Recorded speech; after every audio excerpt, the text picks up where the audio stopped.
ब्रह्म मुहूर्ते उत्थाय पंच नमस्कार कृते सति कोहम कोमम किम धर्मा इति विचिंतये।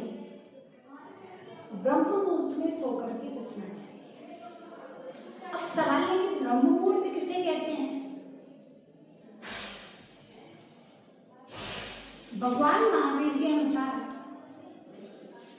जो अंतिम पहर होता है उस पूरे अंतिम पहर को ब्रह्म मुहूर्त कहते हैं। अंतिम पहर का मतलब है रात्रि में 3 बजे से लेकर के प्रातः 6 बजे तक का जो टाइम है वह पूरा अंतिम पहर जो है 3 घंटे का वह पूरा ब्रह्म मुहूर्त है। अथवा किसी नीतिकारों ने प्रातः 4 बजे के समय को भी ब्रह्म मुहूर्त कहा है। अथवा किन्हीं नीतिकारों ने सूर्योदय के 48 मिनट पहले और 48 मिनट बाद के टाइम को भी अथवा सूर्योदय के समय को ब्रह्म मुहूर्त कहा है। यानी कि कुल मिला के बात यह है कि प्रातःकाल उठने का जो समय है वह 3 बजे से लेके 6 बजे तक का समय है। 3 बजे से 4 बजे तक के बीच में उठता है सर्वोत्तम है। 4 से 5 के बीच में उठता है मध्यम है। 5 से 6 के बीच में उठता है तब तक भी ठीक है। लेकिन 6 के बाद जो सो करके उठता है उसके जीवन का कोई ठिकाना नहीं, उसका कोई भरोसा है ना, वह आलसी प्रमादी पशु के समान है। तो ब्रह्म मुहूर्त में उठना है। ब्रह्म मुहूर्त में सो करके उठ जाना चाहिए। क्या करना चाहिए? पंच नमस्कार करते सके। पंच नमस्कार अर्थात नमो अरियंताणम, नमो सीताणम, नमो ऐरियणम, नमो अध्यायणम, नमो लोये संसावणम। पंच नमस्कार मंत्र का स्मरण करना चाहिए। 9 बार, 27 बार, 108 बार, 1008 बार, कितने भी बार आप ब्रह्मोकार का स्मरण अपनी शक्ति और भक्ति के अनुसार करें। कोहम कोमम, मैं कौन हूं, मेरा क्या है और मेरा धर्म क्या है, इस विषय में थोड़ी सी देर चिंतन करें, मनन करें, विचार करें। प्रातः काल उठ करके सबसे पहले क्या देखना चाहिए? वैदिक धर्मों में कहा है, अन्य धर्मों में प्रातःकाल उठ करके अपने हाथ का दर्शन करना चाहिए। श्लोक आता है, कराग्रे वसते लक्ष्मी, कर मध्ये तु सरस्वती, कर मूले तु गोविंदा, प्रातः कर दर्शन।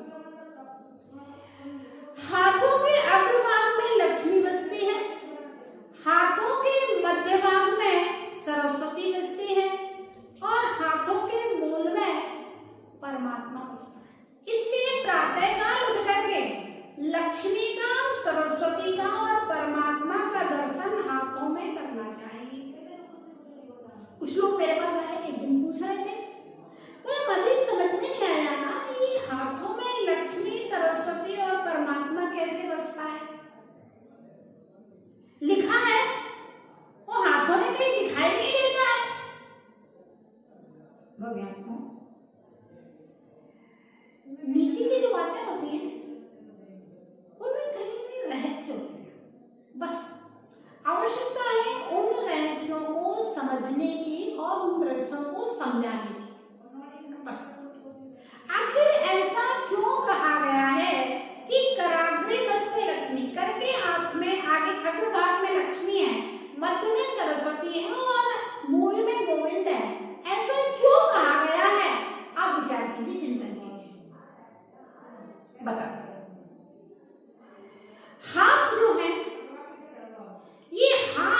प्राप्त करने के लिए। परमात्मा एक जन्म में प्राप्त नहीं होता है। इस जन्म में हम पूजा पाठ करते रहते हैं, फिर अगले कई जन्मों तक त्याग तपस्या ध्यान साधना करते हैं, तब यह आत्मा भगवान बन पाती है। तो कहने का मतलब ये है, थोड़ा सा श्रम कीजिए, कराग्रे बसते लक्ष्मी, थोड़ी सी मेहनत कीजिए, थोड़ा सा पुरुषार्थ कीजिए, लक्ष्मी की प्राप्ति हो जाए। कर्म बिंदु सरस्वती, उससे थोड़ी ज्यादा मेहनत करोगे, श्रम करोगे, तब आपके लिए सरस्वती अर्थात ज्ञान की प्राप्ति होगी। और परमात्मा की प्राप्ति के लिए बहुत श्रम करना पड़ेगा, घर बार सब छोड़ना पड़ेगा। संसार की जितनी भी आकांक्षाएं, नाम की आकांक्षा, खाने की, पीने की, रहने की, विषय भोगों की, क्रोध मान माया लोभ, सब कुछ छोड़ना पड़ेगा, बहुत श्रम करना पड़ेगा, बहुत त्याग और तप करना पड़ेगा, तब आपकी आत्मा परमात्मा बन पाएगी।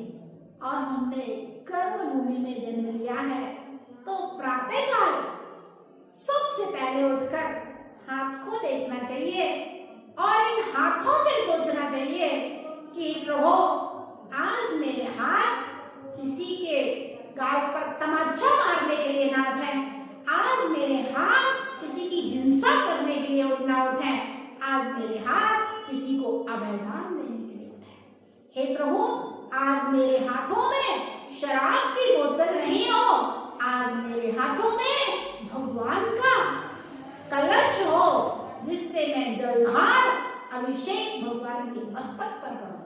हे प्रभु, आज मेरी थाली में अंडे मांस मदिरा न हो, आज मेरी थाली में शुद्ध भोजन हो।